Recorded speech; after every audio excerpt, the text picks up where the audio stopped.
If you're in flat screen TV, if you're in the electrical appliance industry, you've got every reason to be super pessimistic. This is about as pessimistic as I can get in that particular category. So anyone that's an electrical retailer in Australia selling big screen TV and computer equipment and that sort of thing, you've got some problems. You're not making any money. Well, I don't say we're not making any money. We've got lots of our stores making no money and losing money. We've got other stores making money. But when you put it all together, we've got a situation where it hasn't been this bad for an awful, awful long time. So you think this could be one of the worst Christmases you've experienced? Well, every Christmas every year someone says to me, how's Christmas going to be? And pretty much I can't remember when I last said, this will be, I've always said this will be the best Christmas ever. But this year, if you said to me, what will it be like? I'm going to say, if I get last year's figures, I'm going to be delighted.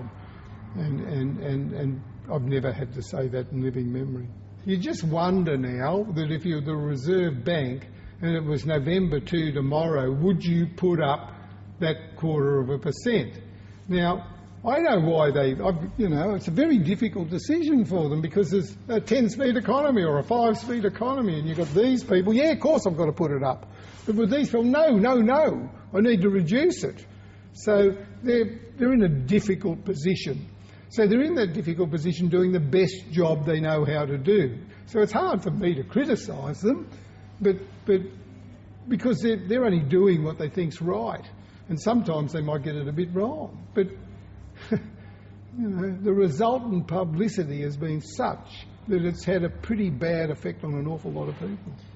Do you believe that over the next 6 to 12 months, because Christmas is going to be fairly weak relative to what you've experienced other times, we're going to see a lot of retailers go to the wall? Yes, I think there's a big problem out there with an awful lot of retailers at the moment. And my experience is when Harvey Norman gets damaged, then there are other people being really damaged. So that's not a good thing. We don't want to see a whole heap of retailers out there going to the wall, but I can't see how they won't go to the wall.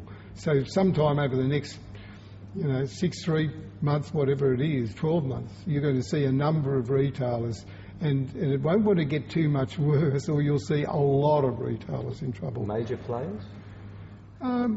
Household names, but more smaller retailers. You've got a situation developing now where you've got Bunnings that have been growing all over the years and they've got all these hardware shops and every time they do another little hardware guy has to go.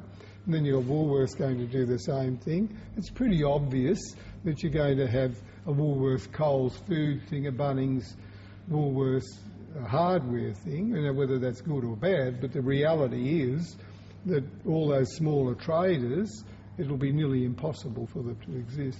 Well, you've got a big problem at the moment because as soon as your sales drop below last year, you start to have cash flow problems. Then you've got to go to the bank. So you're spending half your time talking to the bank and will you lend me some more money? Then you're going to the landlord. Can I get a holiday on my rent for a while? Now the bank doesn't want to lend you the money. The landlord wants his rent. And then you've got margin squeeze as well. So instead of making that much margin, you're making this much margin. Hey, this is getting hard. I'm having a nervous breakdown. This is scary. So you've got lots of retailers out there at the moment that are scared shitless because it's a very scary time.